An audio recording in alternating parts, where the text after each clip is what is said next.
రాజకీయాల నుంచి నిష్క్రమిస్తున్నట్లు ప్రకటించారు నటుడు పోసాని కృష్ణమురళి. ఇక ఎవరిని విమర్శించనని చెప్పారు. తాను కేసులకు భయపడే రకం కాదన్నారు.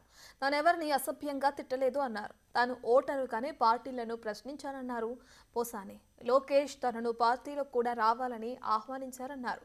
తన జీవితంలో ఏనాడు పదవుల కోసం పాకులాడలేదు అన్నారు. గతంలో చంద్రబాబును మెచ్చుకుంటూ కటౌట్లను కూడా పెట్టాను అన్నారు.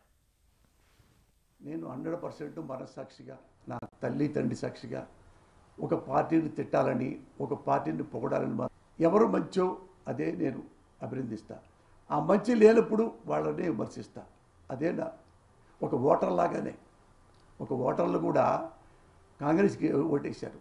కాంగ్రెస్ సరిగా పరిపాలించకపోతే టీడీపీకి వేశారు. మళ్ళీ టీడీపీ సరిగా పరిపాలించకపోతే మళ్ళా కాంగ్రెస్కి వేశారు. మళ్ళా రామారావుకి వేశారు. ఓడించి మళ్ళా రాజశేఖర రెడ్డికి వేశారు. ఓడించి మళ్ళీ బాబుకి ఇచ్చారు. ఆయన కూడా వాగ్దానాలు చేయకపోతే జగన్కి ఇచ్చారు. జగన్లో ఏదో లోపం ఉందని చెప్పి మళ్ళీ బీజేపీ మళ్ళా బాబుకి ఇచ్చారు. ఇవన్నీ ప్రజలు అవకాశవాదులు అనుకుంటున్నారా?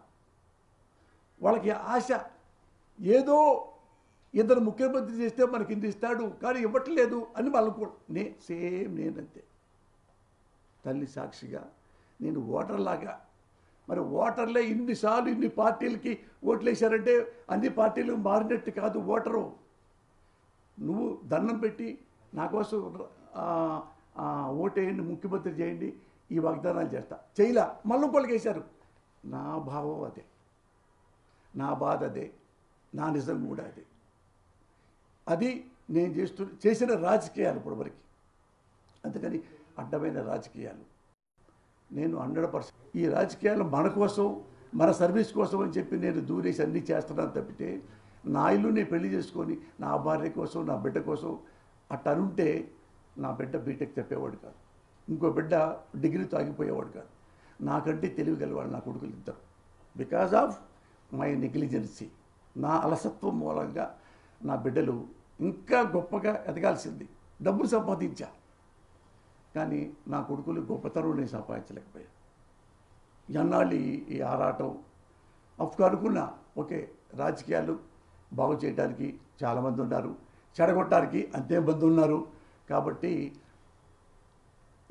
ఇక్కడి నుంచి నేను చచ్చిపోయేదాకా నా కుటుంబం కోసమే నేను పాటుపడాలనుకుంటున్నా, నా బిడ్డల కోసం, నా భార్య కోసం.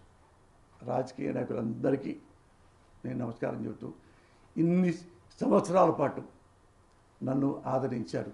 ఈ రోజు నుంచి నేను చనిపోయేదాకా నా బిడ్డల కోసం, నా కుటుంబం కోసమే నేను బతుకుతా. ఏ రాజకీయాల గురించి నేను మాట్లాడను. ఏ ఒక్క రాజకీయాల గురించి కూడా మాట్లాడను. నాకు బాగా నేషనల్ వైడ్ దేశానికి సంబంధించిన వాడు కాబట్టి నరేంద్ర మోడీ అంటే దేశభక్తుడు. అలాంటి వాడిని మాత్రం ఎప్పుడన్నా ఒక మాట అంటే చాలా గొప్పవాడండి, దేశభక్తుడు. ఆ మాత్రం అయితే అంట మన దేశం కాబట్టి, మన దేశభక్తుడు కాబట్టి గొప్ప ఎవరెస్ట్ అంతా.